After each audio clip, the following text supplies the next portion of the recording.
Welcome to the Christian Life Coach Collective. I am your host, Laura Malone, and we're here to talk about life coaching, entrepreneurship, leading yourself well, and lots of spirit-led life and business strategies. So thanks for joining me on this journey, and let's jump into today's episode. Well, good morning. I know it might not be morning for you, but it is for me, and it is early, and I'm surrounded by the zoo, and the house is very quiet and dark. But I knew I've got a lot to do today. We're going to New York for the weekend. My daughter graduated, so I'm taking her into the city, and we're going to go to a comedy club and a fantastic dinner at Tao Asian fusion restaurant. Shout out to Alex.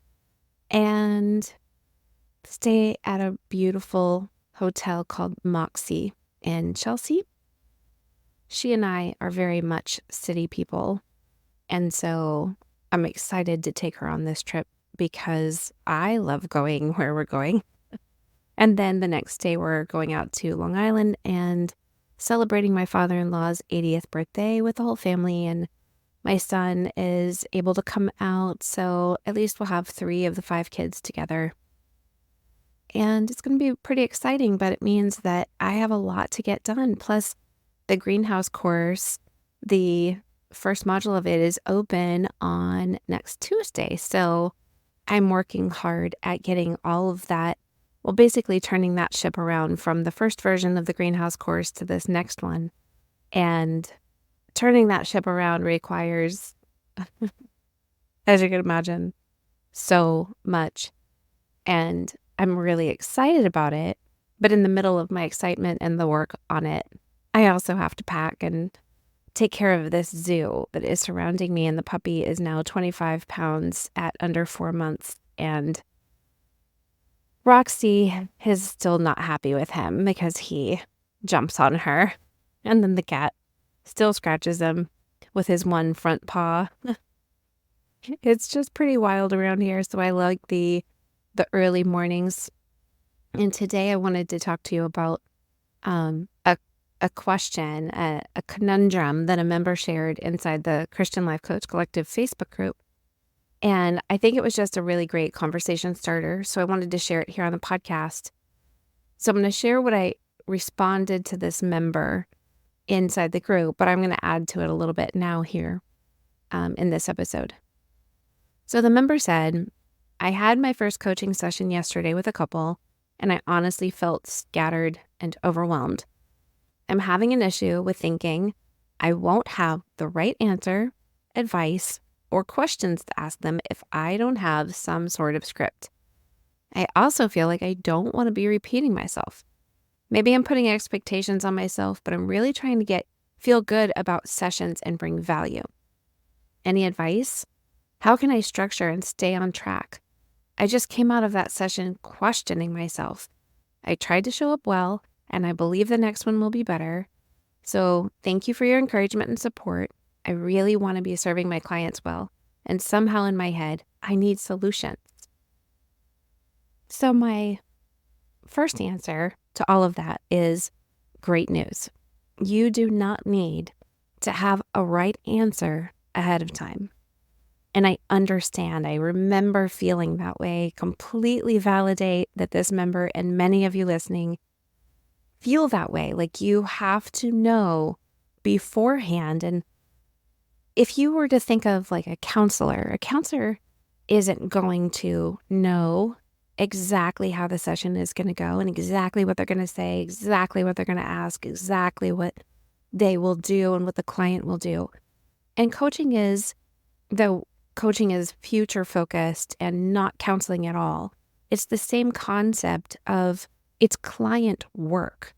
So you just need to know and be familiar with your coaching skills, your tools, your methods, and you only get to know those by practicing and experimenting and using them and refining them.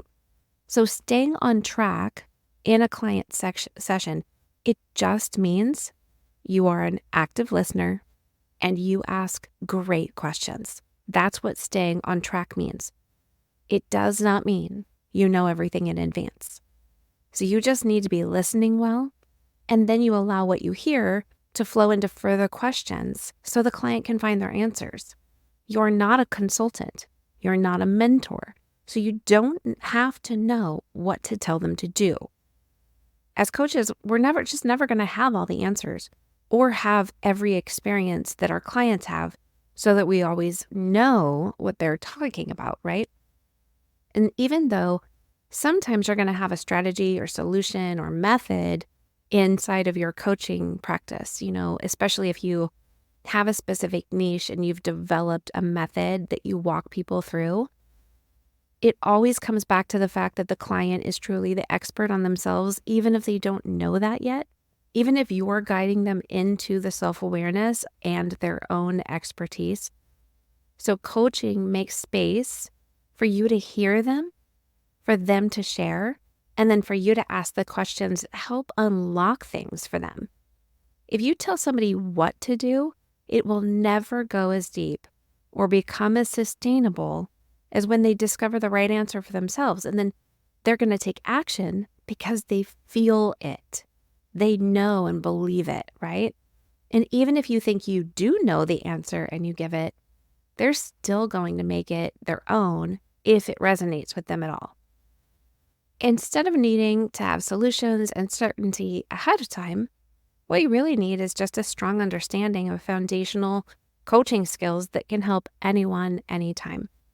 In regards to having a script, I want you to think of having a flow of conversation, because a script is one-sided, right? But a flow of conversation is two-sided.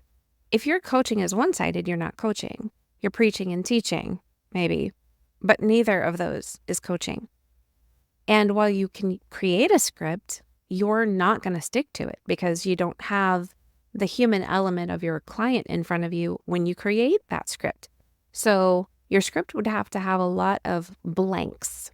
And in that term, I don't think it's a script, right? Whatever you lay out in front of you to give you direction, it will eventually turn into just a nice flow of conversation over time. You're going to get used to how things unfold in a session because coaching sessions go the way the client needs to go, or at least they're supposed to. So a script's only going to get you so far since you don't know ahead of time exactly where the client wants to go. Just remember, you've got to get out of your head and into theirs. Is one of the keys to a successful coaching session. Instead of the script, you go inside of a conversation, and that's where you have a guided direction. As you identify in the beginning what the client's goals for the session are, then you're going to pull from all of your coaching skills, all your training, which is the best way for us to go based on the goal that they have. What is the best method to help them reach their desired results? When you're first starting out, I think it's really wise to have your different tools and methods and ideas kind of like in front of you so you can find them easy. That way you can stay present and focused on the client and not say like, oh, sorry, I need to just look for this on my computer, or hold on, I need to pull out this binder and search for something. So you can either lay them out on your desk or, on your computer, have them up, or just have a document up on your screen underneath your Zoom window, or notes next to you. Obviously, if you're meeting face-to-face, you can just, if you have your computer notes, put them right there. And if you're familiar with the tools and methods, but you just need something to jog your memory of like what's possible, what are your options, maybe just make a bullet list of different ones that, you put a short description next to it to help you choose what you need in the moment. And I suggest always having a list of great questions to ask with you so you can always contextualize those questions. If you get stuck and you're not seeing which way to go, you can contextualize them to the client's needs. So it's common to feel what you feel, especially in the beginning, but practice makes progress. And I highly encourage you to treat yourself like a client who's trying his or her best and showing up, and you give permission to be in process. You are your most important client. And I'm thinking of Simon Peter in the Bible. So he was like just a fisherman before he met Jesus, right? And the Bible called him in Acts 4 like an unschooled, ordinary man. But Jesus said, you're going to be the rock the church is built on. And he ends up preaching the gospel to thousands at Pentecost, even though he had denied Jesus 3 times on the way to his death, right? So what's this tell us?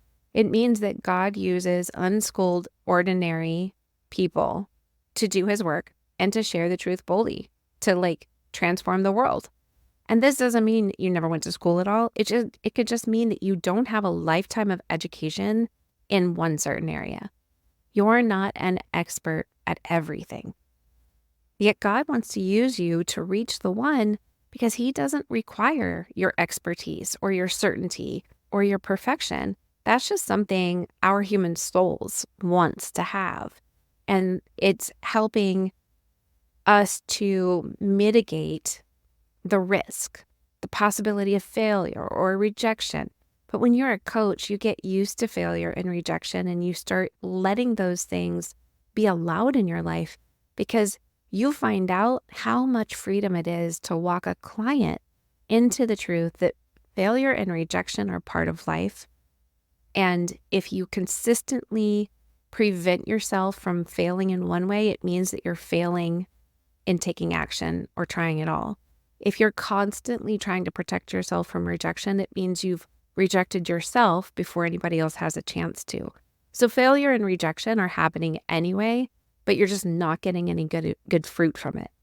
And wanting the certainty is our soul's way of mitigating failure and rejection and risk and all of the things we're worried about, everything we fear. So certainty is not required for your clients. Therefore, it is not required for you. But do equip yourself. Put things in front of you that are going to help you and support you and guide you. And as you practice that and experiment with all of it, it's going to get refined and you're going to get better at it. And it's going to become a really lovely flow. So if you're listening and you wish you had these skills that could help any client with anything, I invite you to join the Greenhouse Life Coaching course with me. Come get trained as a Sterling & Stone coach.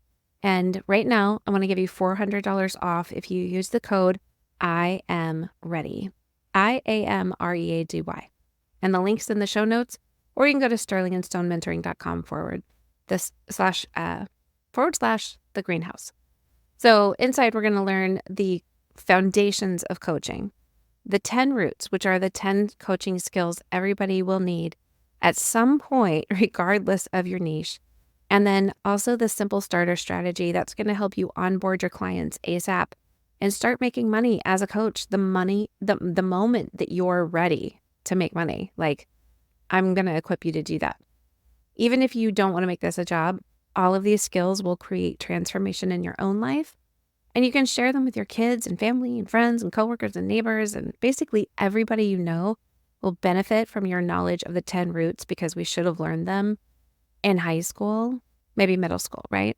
So it's a hybrid course, so you learn at your own pace, and you can join me every other Tuesday for live training and coaching sessions, and you can be a fully trained and certified coach in under 6 months. But honestly, certification is not the goal.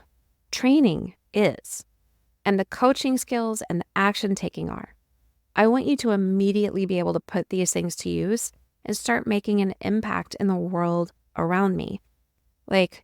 Certification is nice, but the thing I want you to go do is grasp what I teach you and then go use it, because teaching is the highest form of learning. So if you don't go use what I've taught you and put it into action, you don't learn it. You don't ingest it and marinate in it as deeply as if you were to turn around and share it through your coaching sessions or reteach it in your content, whatever you need to do to absorb it and pour it back out. Then that means that you've learned it at a much deeper level. So inside the Greenhouse course, you are immediately propelled to go start coaching, and I support you in it. So please join me. It's open to you anytime, but the $400 off is only until Monday at midnight, May 21st of 2024.